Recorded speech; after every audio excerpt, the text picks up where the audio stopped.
Welcome to Let's Talk on Win TV. I'm your host, Denise Rolark Barnes, and I am so excited. Do you know that you are getting ready for the season that begins with what they call Black Friday? But we're about to have a conversation with the one and only Juanita BusyBee Britton, who's going to tell us what Black Friday is all about. Juanita, welcome to Let's Talk. Oh, Denise, thank you for having me. And I must first say that I always have to let you know that I follow in your father's footsteps. When I first moved to Washington in the 80s, I was told by the editor of the Chronicle, the Detroit Chronicle, to get the Washington Informer. I read that paper just like the Detroit News. My grandfather's house was a depot for that newspaper, so I was very familiar with reading Black newspapers about us.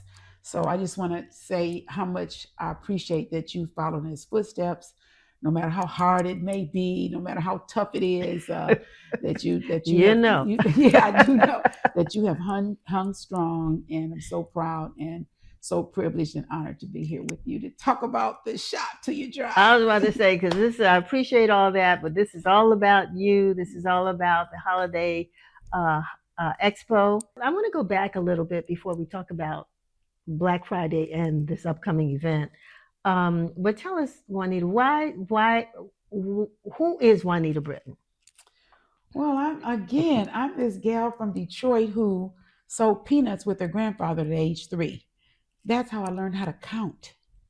And, counting, making change from 35 cents. That's what a bag of peanuts would cost. So I used to have to make change with quarters and dimes and pennies. And I learned how to count that way. And also the second thing is that I learned to love money because I could buy things. And then I also learned how to share because all the other kids in my neighborhood, I got to be 6, 7, and 8. We didn't have money for candy. So I had the money for candy and we bought candy and I shared it with everybody because I liked having a lot of people around me. Mm-hmm. Always liked a lot of people, so I was never a loner. So henceforth through junior high school, president of the class, student council, all of those kinds of things that just built me to be the person that I am today, which is an entrepreneur that loves to include everybody in success. And all that I could do to pass on information, opportunity to businesses, to young people, to even older people that may have not been doing it just right all those years. Come on, let's talk and let's figure out how to rebrand, how to redo, how to up your game and how to make it happen. Because as you know, everybody knows now, we are finally seeing how much America does not respect us in the wider picture. We have got to understand and how to operate within our own business, within our own community, with each other more. Right. And I'm so proud of this moment because now everybody's really seeing what's going on. Back in the day, my grandfather used to tell me that segregation was no good. Mm-hmm. He said that segregation was good. Right. He said we had Black doctors, Black lawyers. We did everything with each other. We spent our money with each other, and we built our communities and took care of our communities. We took care of it. So I remember him saying that, and I was, Papa, no, it's good. Look at me. I'm in school and I'm amongst these people and we're having a good time and we're doing things together. Because I remember one spring break, I went to Colorado and I rode in a station wagon with 6 other kids and they were all white. Wow. And I went up, we driving across country. And I'm mainly the driver because I love driving. So I'm driving. We stopped at phone booths and I'd call my mom, my grandfather and told them where we were. And I had no idea that they were thinking about my safety. Yeah. I had no idea. And because I was just in the clouds with having these wide relationships with them and going skiing, doing something, going skiing up in the mountains. And so I had a good time. Several of them remain my friends today, but my point was that he just knew we should concentrate on each other and we should spend with each other. So But there's nothing wrong with that exposure. Yes. Which I think was good and helped to broaden your perspective Yes. on a lot. Mm-hmm. But what brought you to Washington? Graduate school. Okay. I did a college tour for graduate school, and I liked Washington, D.C. because of the consortium. I don't know if a lot of people know that. I'm not sure it still exists, but if you go to UDC, or if you go to Howard, or if you go to GW, if you go to Georgetown, if you go to American or Catholic University, you are allowed to go to another university without admission. There's a consortium, and you can take classes in your curriculum at another school in this metropolitan area. So I wanted to take international studies, the bigger international studies, the school at Georgetown. And Howard offered me a scholarship, a full scholarship. So I came to Washington for the full scholarship, and I got half of my credits out of Georgetown University International School for study for international students, international affairs. And I did something at Catholic, I did something at American, and at George Washington. So that's why I came to Washington. Also, because I've always wanted to work for the State Department, and I wanted to be a diplomat. So I knew Washington was the place. I grew up with a lot of international folk because I had some people living in our home. And then when I was in undergrad, I met a lot of, I was an RA in the dorm, and I was the RA in the international dorm. Oh, wow. So I met all these people from all around the world, and I knew that that's what I wanted to do, is go connect between those people to have good relations with our country. That's what I always wanted to do. So where did that come from, though? What this idea of international relations or international affairs? I had a really great my first political science class. I had a Korean professor, and he literally stood up. He said, "You won't go Korea?" And I said, "Yes." And so I raised money and went to school in South Korea, to a school equivalent to like a Spelman called Ewha University. And I raised money through bake sales. At 17, I went to school in Korea for a year.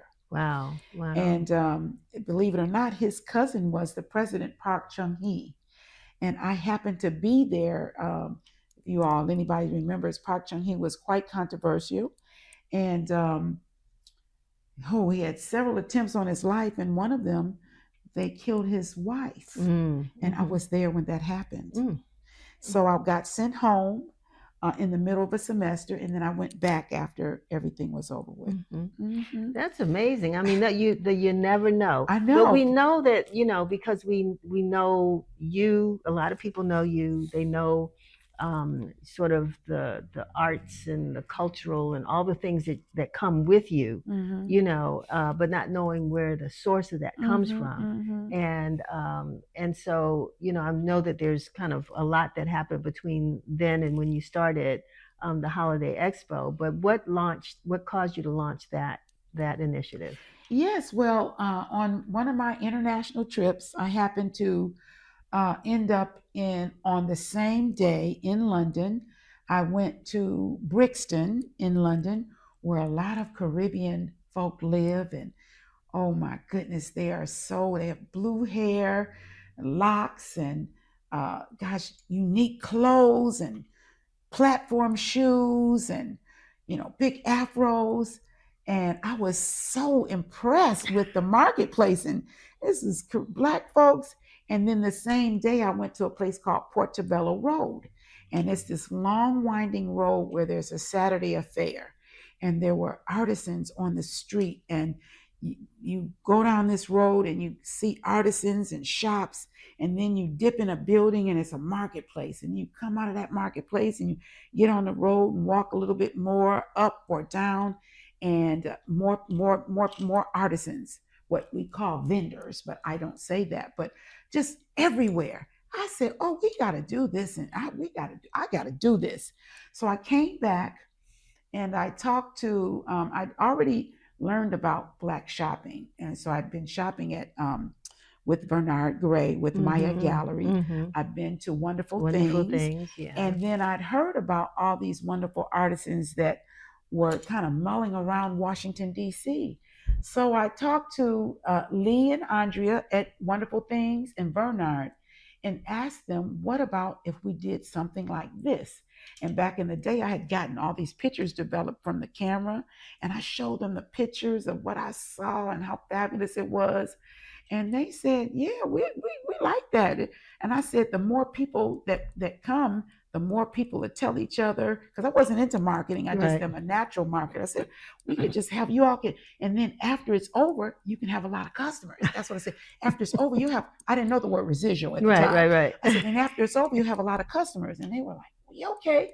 So the thing is that I didn't understand at the time that I would be the producer. Right. Meaning that it's different than just giving an event.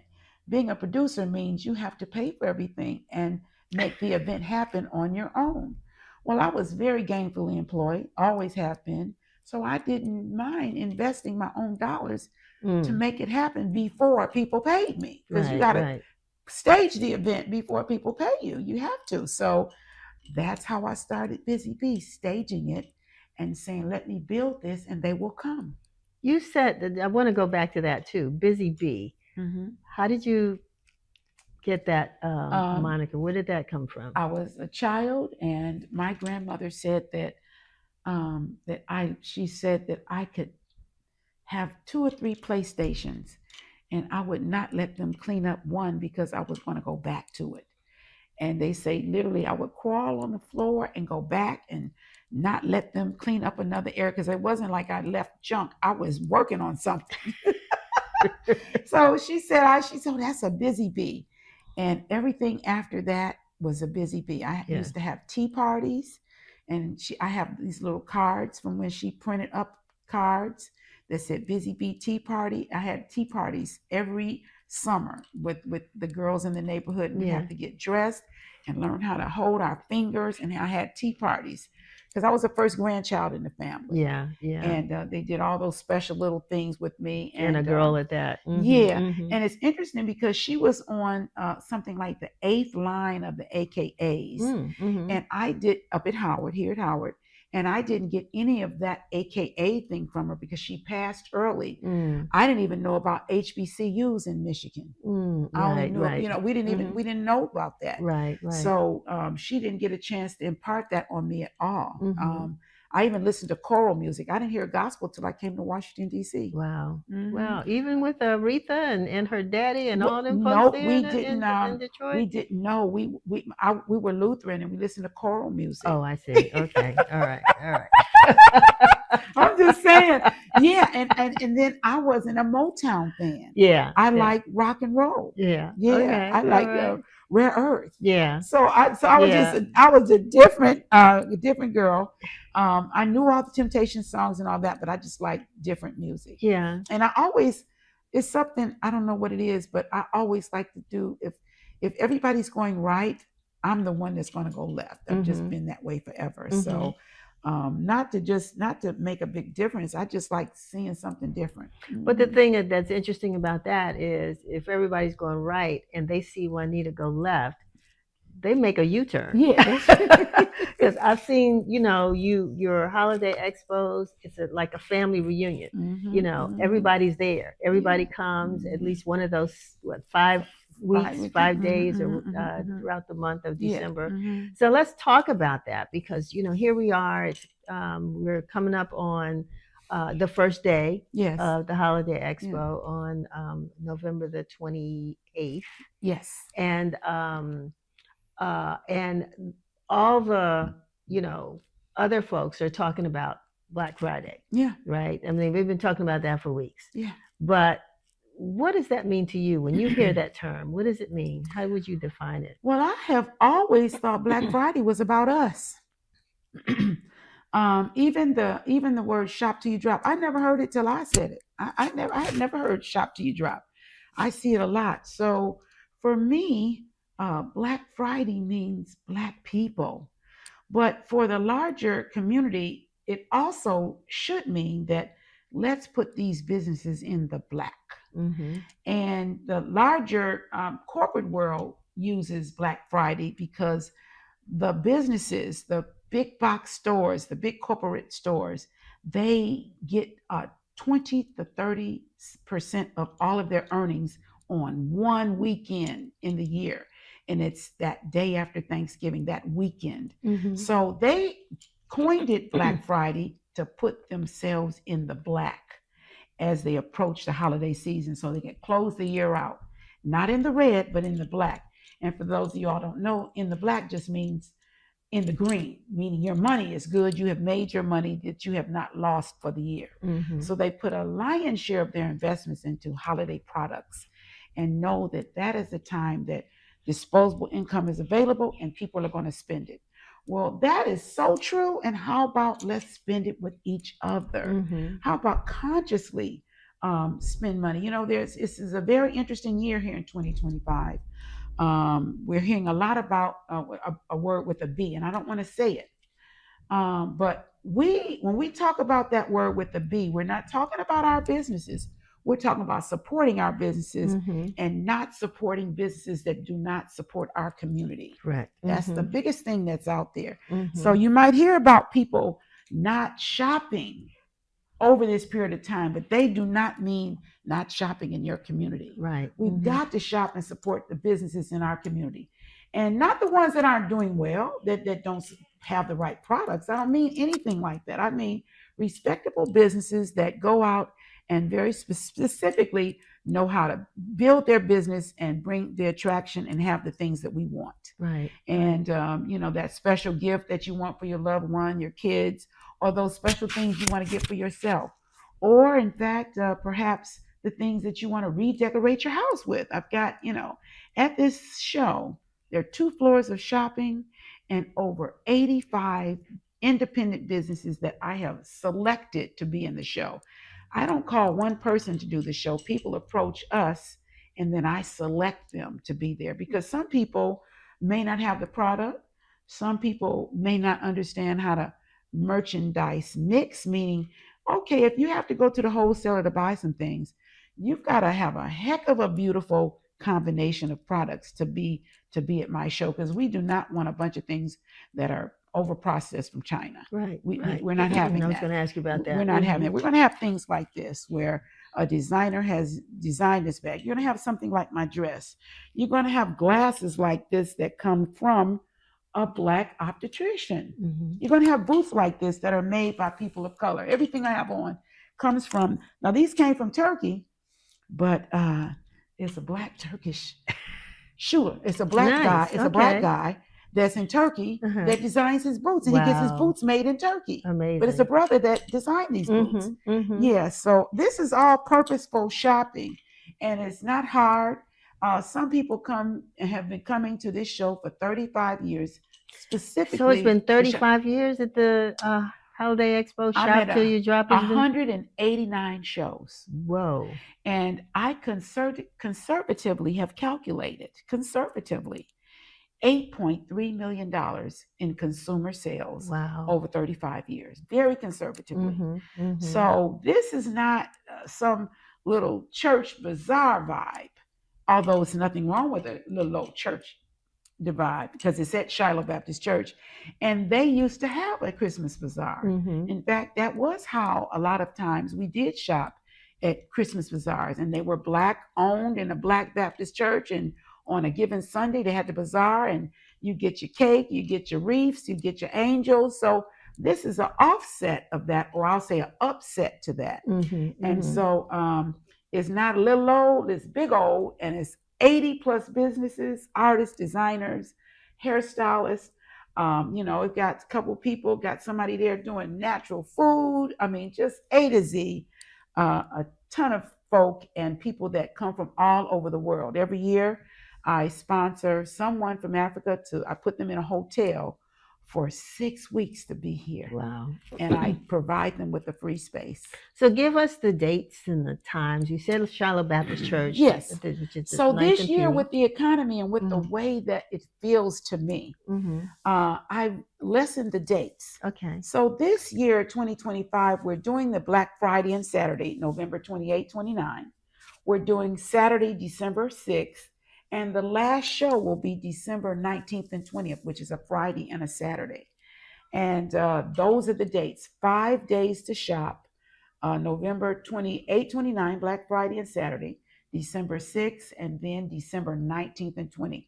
We're trying to build a little steam with the consumers, Right. so they can want to come, and so they can consolidate their dollars to come and not have to feel like, oh, I don't have any money to go this week, and then maybe they don't make it the next week. I'm pushing for consolidation and to uplift these businesses in the community, because I don't sell anything. My only job is to get you there to shop. You know, you know me. I come, I tour, I look around, Yeah, and I might buy something and I leave. yeah. The next week I come, I kind of know what I want. I buy a little bit more and I leave. But I am the Christmas Eve shopper. I've always been that. So now I know that I cannot wait till Christmas Eve to come this time. But I'm coming the 20th. The 20th. Yeah, those 2 dates are really good days, I think. You know, Christmas Eve used to be my favorite show, because what happens, everybody come on now, Christmas Eve was when so many people from the community would just come and see who's there. Yeah. Because a lot of people, you know, I have an older audience. A lot of people aren't Christmas shopping. Right. They're coming to just kind of be collective. And so, and I've got the great DJs playing that good old time Christmas music. I have Bliss, the violinist, you know, serenading through the event. I have this brother, Dino, the DJ. Oh my God. And he's a musicologist. He's not just a DJ. He knows, he worked for Voice of America for 40 years. So he knows music in and out. So he comes and wraps himself up and plays the best music for us. And so it's a vibe I want to create, not just shopping, but it's a vibe. And that's important because, you know, we just came through a government shutdown. A lot of people have lost their jobs this year, been laid off. Yeah. And, you know, but they still want to celebrate and they still want to give. Yeah. And get. Yeah. You know. So how price wise, yes. I mean, is there a place and a space for folks like that? Oh my goodness. You know, I always say from $1 to $25,000. Because we do have high-end artisans there with their collectible things. In fact, this year, there will be an Elizabeth Catlett piece of art there, as well as a Jacob Lawrence piece. And these are heirlooms, things for a collection for a family, especially a nice young family, to have in their they have on their walls and in their vault of history for their family. Because it's those are generational artists. So when I talk about $25,000, I'm talking about rare pieces of art that will be there, as well as, you know, things that cost $1. Some, you know, there are things that I have some youth entrepreneurs right from our community, right from Anacostia, the youth organization here. They have a booth every weekend at BZB where they have all kinds of entrepreneurs from age 10 years old to age 20, and they'll have 4 tables there. Wow. You know, so I try hard to work to have a variety, and I get some people that come to me quite humbly and say, I've had some that say, look, I've done your show every year and I'm broke this year. Will you allow me to come without paying, and I pay you after the show? And even if I don't make all that I need to make, I'm going to make sure to pay you. And of course, I humbly say, yes, please do come. And I thank them for being honest, you know, instead of sitting out, because I'm wondering where you are. Right. Because people are coming to look for you. Well, you won't get that in one of those big box stores. I know that. Even though they do have, I think layaway has come back and whatever in some of these stores. Okay. But they're not talking with the owners and the, you know, the entrepreneurs themselves. So that's a positive thing. That's good. Yes. Well, I'm excited. I'm glad I'm glad the show's coming back. Yes. I'm glad that you know, it wouldn't be the holidays without the Holiday Expo. And you know, any other surprises you want to share with us? Well, I will tell you that I'm excited because I canceled my flight to come home 3 times before it was time to really come and get down for the show. I was in Ghana. And I just felt so good, and it was warm, and the vibe is so good, you know, and I just, and the government shutdown was happening, and people were just feeling sad. I could tell the temperature of the place was, low. And I said, let me get back and bring that temperature up. Yes. Let me come kick myself and pull myself up by my bootstraps and get back and get in there and get something done, because the energy that it would take to answer the phone and tell people that I was not doing Busy Bee, it would break my heart. Mm-hmm. It would break my heart. And my daughter Robin, my assistant Mackenzie, we are in the crunches right now, making sure that at 10 o'clock on Black Friday, we are ready. All right. Yes, we will be ready for you. 10 o'clock until 7 o'clock. 10 o'clock. to 7 every day. Okay. General admission is a smile. Right. And I will have assisted parking. I had valet parking for 2 years, had a valet team, and what happens? People don't want to give the keys to the valet for them to park their car. I said, what is wrong with us? So, you talk about parking. Yeah. And so I hire a valet team. So this year, assisted parking, meaning we will help you park. We will help you find a parking space when you come down to Shiloh. Right. Nice. Okay. But just something a little something different, Uh-huh. a little something to encourage you to come on down. Right. It's just right on 9th and P Streets. Everybody knows where the oldest church in Washington, D.C. is, right on 9th and P at Shiloh. Right. Yeah. Right. Wonderful. Well, last thing I want to ask you, Juanita, before we go, because this year, I think it was, you introduced a Mother's Day event. Yes. What's that? What's going to happen this year? Next year, because that was amazing, and the moms looked like they felt so special for all that you provided to them. I want to talk about that a little bit. Yeah, it was called Brunch and Blanc, and my goodness, how awesome it was. And I was just so excited to have it in a park that used to be a Civil War fort. And it was all tinted and gilded, and everybody wore white. And we had Ayanna Gregory. And I must say, Denise, that both of us selected a woman who knows how to do branding and put events together. Yes. And Jillian Kaganda. Jillian Kaganda came through and branded my event and made it what it was. Mm-hmm. And the food was delicious. The vibe was good. And we're going to have double the crowd and double the white. Okay. And, because I don't know if you recall, all the artisans there had white on. All the tents were white. So it wasn't that French event. It was our Black event called Brunch and Blanc. Yes. Meaning white. And so our mothers look so good. And I look forward to that. In fact, I should probably start preparing for it, right? Oh, when the year kicks off, I should start preparing for it, because that was, it's interesting because that weekend, I don't know if you recall, that's the Howard University, always Mother's Day is the same time as the Howard graduation. And it always rains or drizzles or something. The sky was beautiful. Beautiful. Right. Yeah. And yes. you had artists who displayed their work. I had artisans artisans there. I had about 15 top level artisans there, because top level means that these people, this is their full-time job and they're prepared.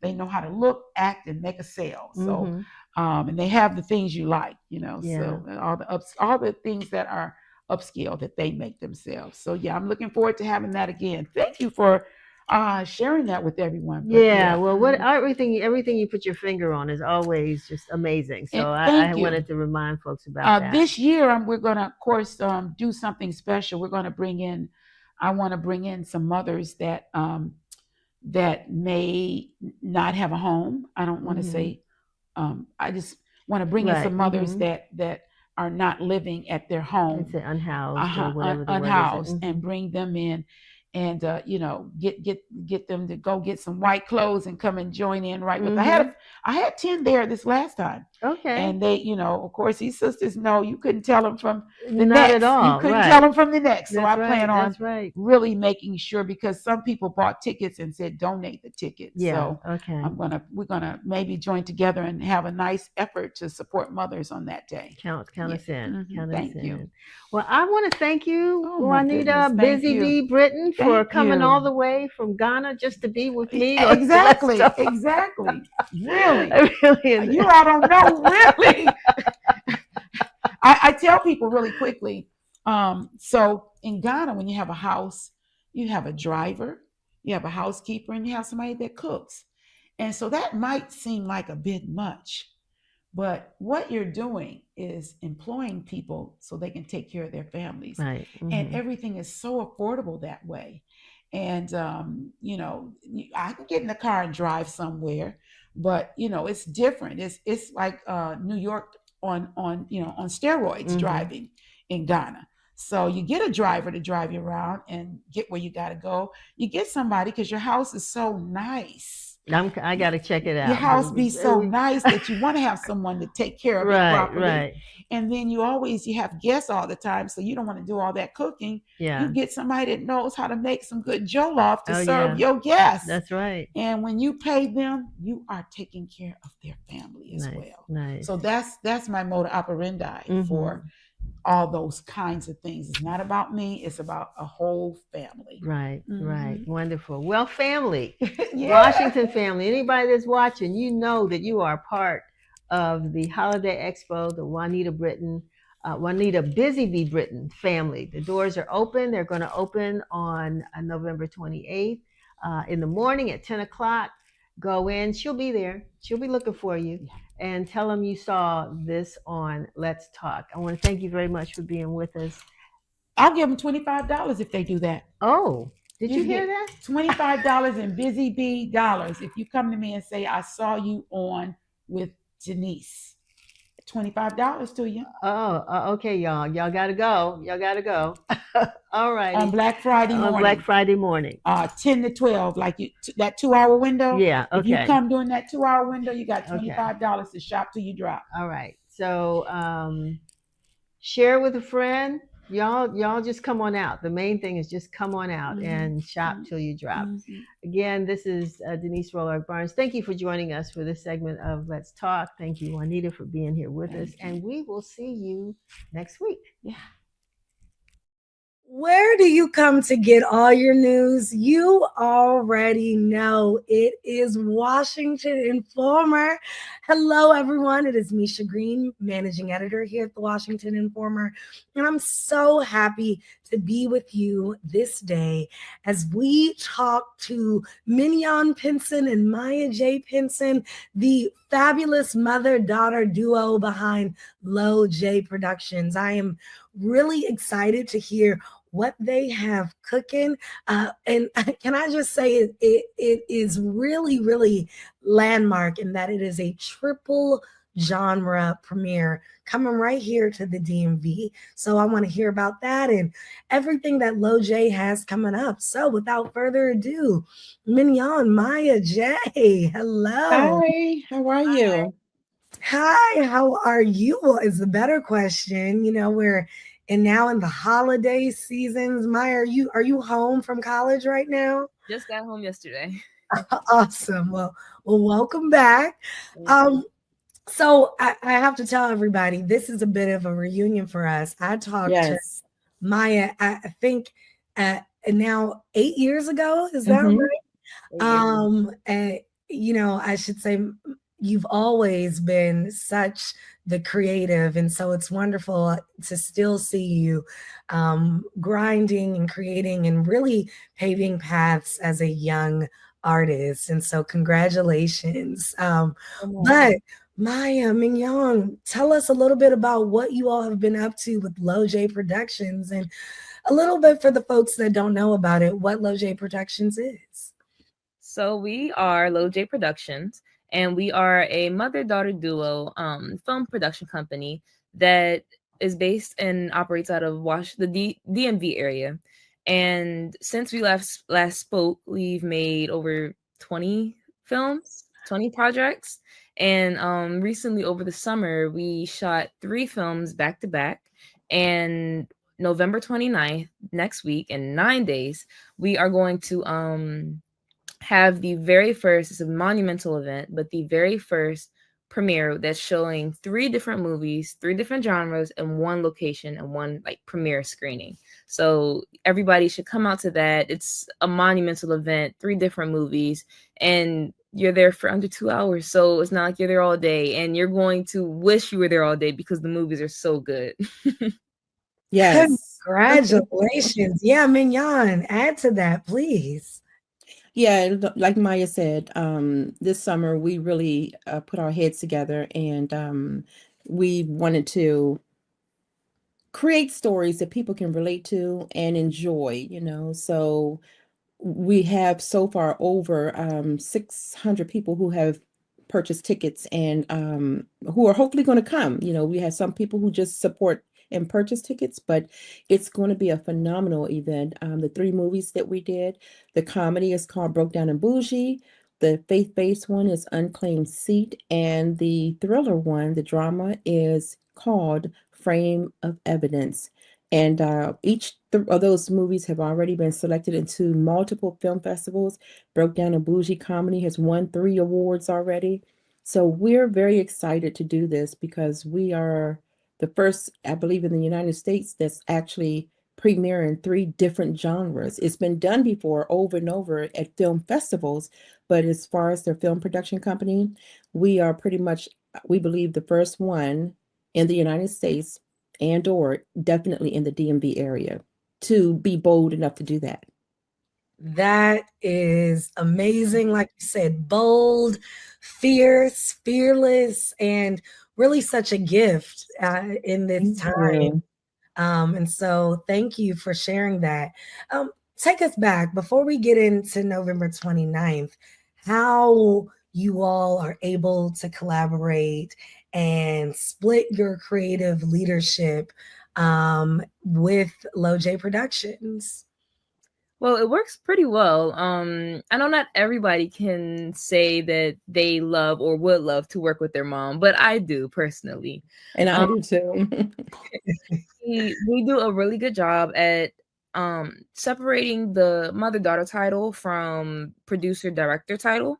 And when we're on set, my mom pretty much just takes a step back and lets me direct. And as she's writing, I treat her as a writer. I give her constructive criticism. I don't hold back because she's my mom and I don't want to hurt her feelings. If I feel like some things need tweaking or working on, I'll let her know. And same with producing. If there's some administrative work that needs to be done or something along those lines, she'll definitely, tell me.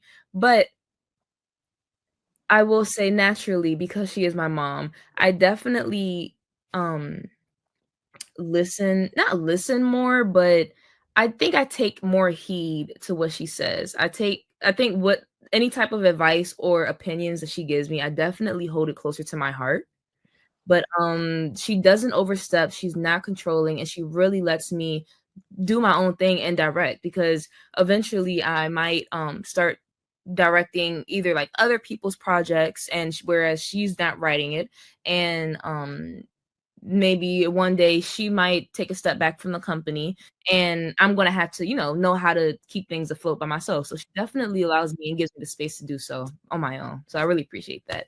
That's pretty much how I would describe our dynamic working together. That is awesome. Mignon, how about you? I mean, Maya just shared how the behind the scenes go, but what is it like being able to offer these gems and all you've learned and then see your daughter thrive in this creative space?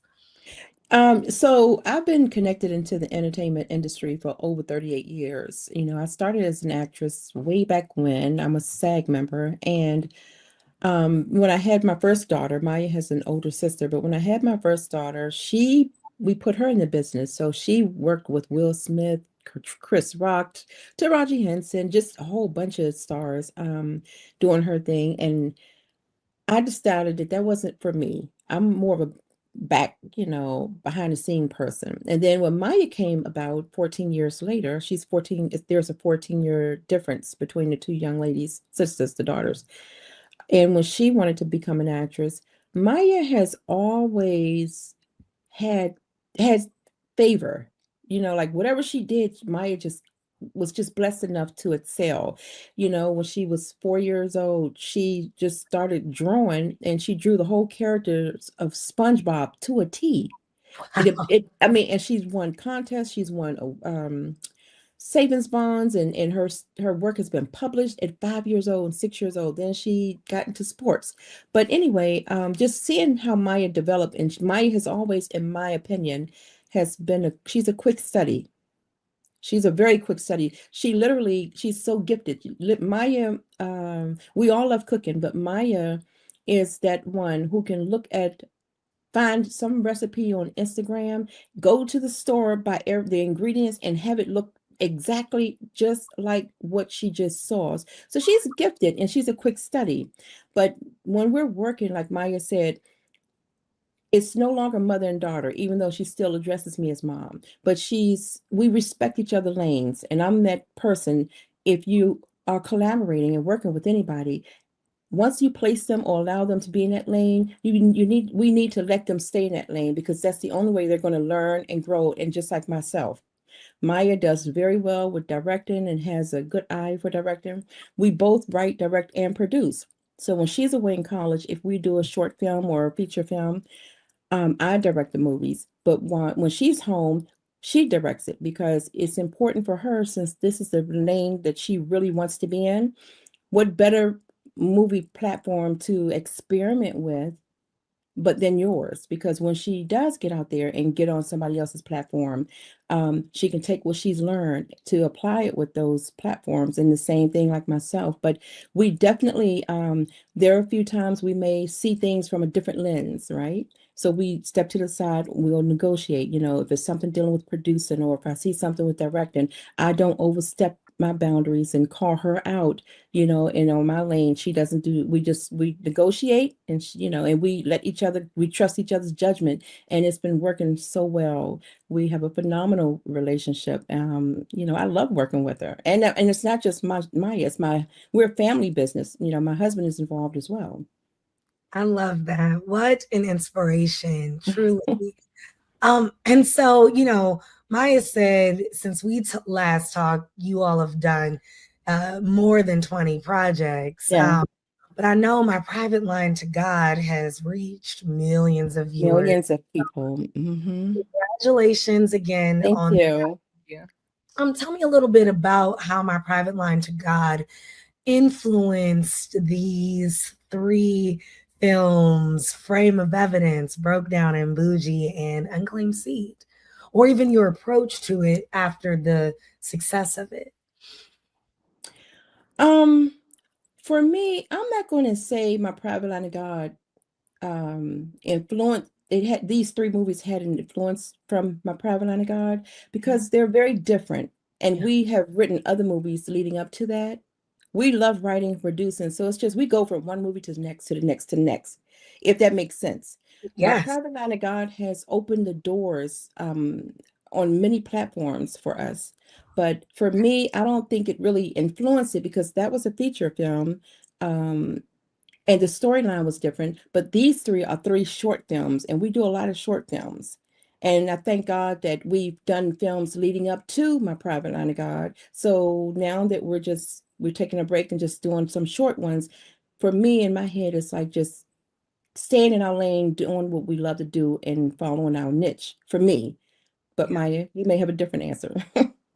I mostly agree. The only thing I would say is different is that, and honestly, I feel like this is with every project, but as a director, I really take it set by set. And with every project and every set, I learn something that carries over to the next. So definitely with My Private Line to God and The Christmas Room, because we did those 2 semi back to back, and those were our first years. And the thing about My Private Line to God is that my mom, I don't think many people know this, but my mom actually directed most of that, because I was away at college. But when I was able to go back and attend sets, I directed those when I was there in person. But The Christmas Room, I directed that, if I'm not mistaken, every single day. But if there was like a day or 2 where I wasn't there. It was a couple of days you were in college, and I directed those days. But she thereafter, and what made that special with The Christmas Room, not only did she direct, 90% of The Christmas Room, she was the starring actress in it. So that was a double heavy role. Wow. And she co-wrote it. We co-wrote it together. So Wow. But yeah, so with those two movies in particular, I definitely saw how different you have to approach things. Because like my mom said, prior to that, we just did all short films. So having a short film, which is, I don't know, probably prior to that, our average was probably between 15 to 20 minutes. And then we multiply that by, I'm not sure, but hour and a half long movies, you definitely have to look at things from a wider lens. Like the picture is much bigger. So having the opportunity to go from being used to doing short films to doing two feature films back to back and then reeling it back into short films, I don't really know how to put it into words, but it definitely like made me think about the three most recent short films that we did in a different lens because of my experience working with the two featured films. So I hope I answered your question, but Oh, that's great. So I guess that takes me to the next, which is why bring these three short films to audiences in this way? I mean, like you used, it's a monumental approach, certainly. But why do so? And what are you hoping audiences gain by being able to take in three different genres in one sitting? well, first, my mom, she's like a creative like factory in her head. She's constantly churning out ideas, like constantly around the clock. Like I can't even keep up with how many ideas she spits out. So she came with Misha, me. don't laugh. You, you know I'm loving every moment of this. She came with me with a bunch of ideas, and they were all short films, so that made it easier to, do multiple at one time. But we ended up. And then also, I personally think that these three films are a tad bit different because prior to doing these three films, they were our films pretty much mostly were just educational and informative and really wanting to spread a message. And I feel like the three most recent films, maybe except for one of them, but really the three most recent films are kind of leaning a little bit slightly towards more so entertainment based. So I think those are a little different as well. But I'm sorry, what was your original question? Well, you were answering it well. Why these three coming to audiences at the same time? So you were right on it.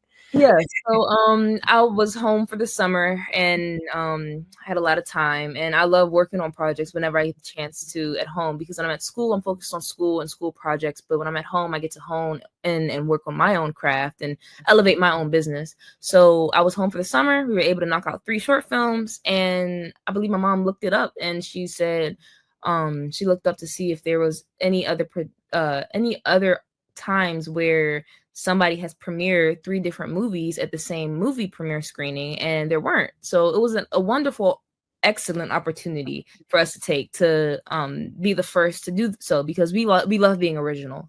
So Yes. yeah, I'm pretty sure that's, mom, if I answered accurately, I think that's why. But And I, like Maya said, I love doing things differently. I don't look at other movies and say, "Oh, I want to do this one and just do it better," or have the same storyline. I love to incorporate something different.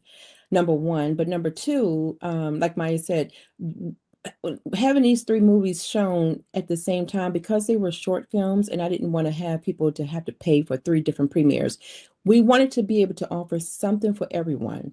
And these messages in this movie, all three of the movies, they're very good messages. You're going to walk away with something from each one of them.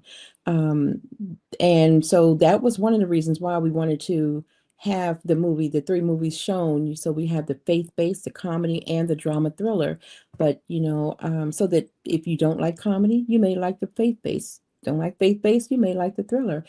And then the rest of the world don't mind seeing all three. So we wanted to be able to bring people together to see that this can be done. The sky's the limit.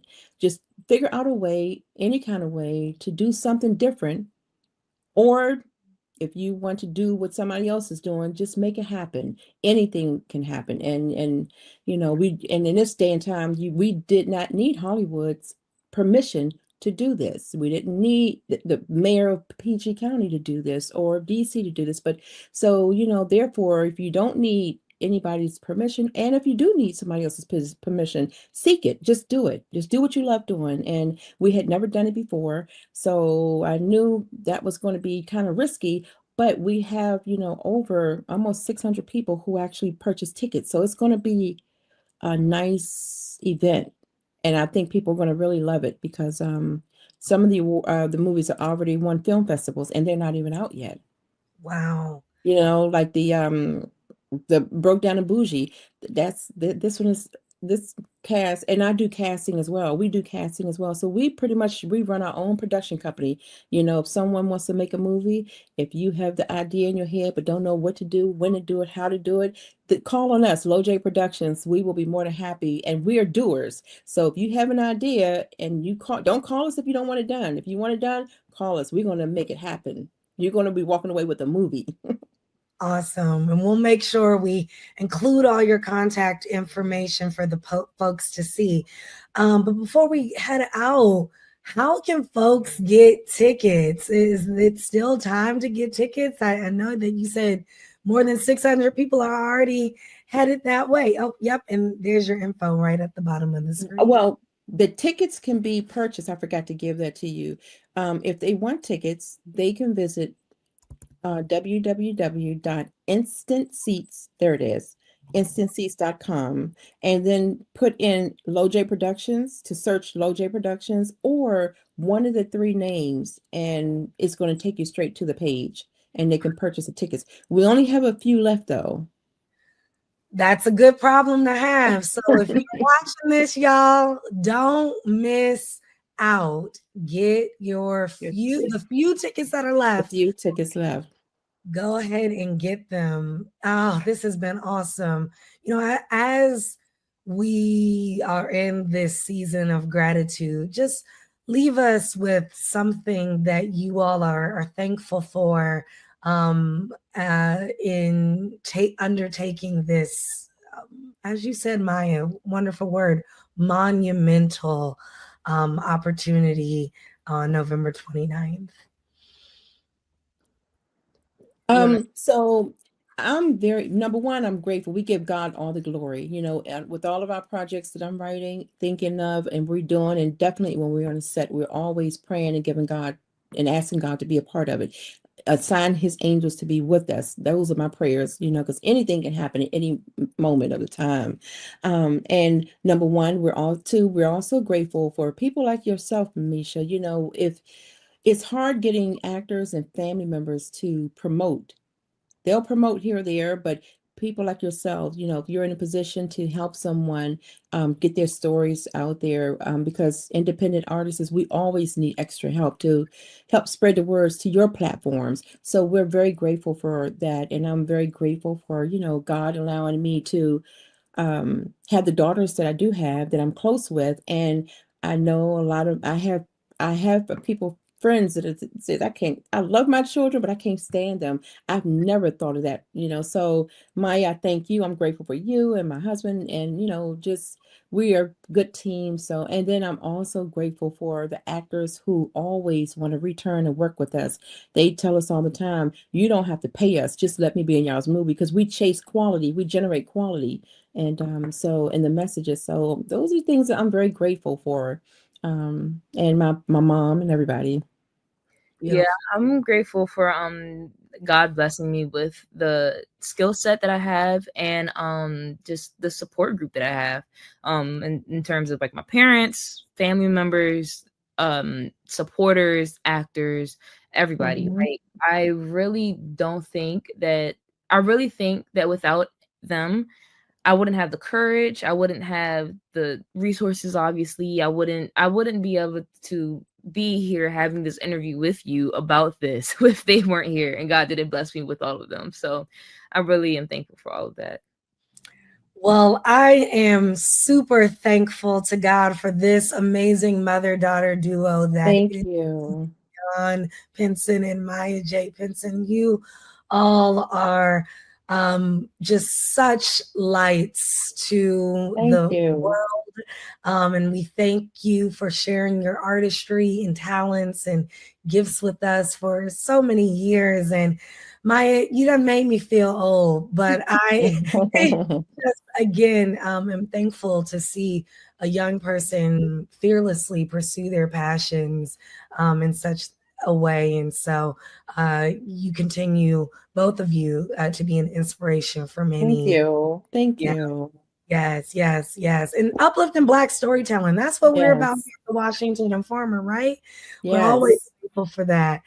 Well, I'm thankful to the audience for tuning in. As you all know, sharing is caring, I always say.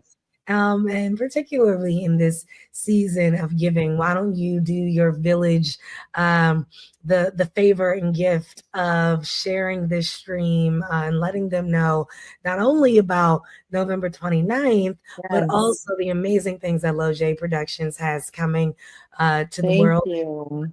Offer to you. Thank you all. We really thank you. And if you're not busy next Saturday, definitely send me an email. We can have you come there to check it out yourself. Yes, I would love that. Thank you. Thank you. Yes, I'll You're follow very up welcome. now for sure. Really Okay. appreciate it. Yes. Well, blessings to everybody. Thank you for tuning into another episode of Win TV.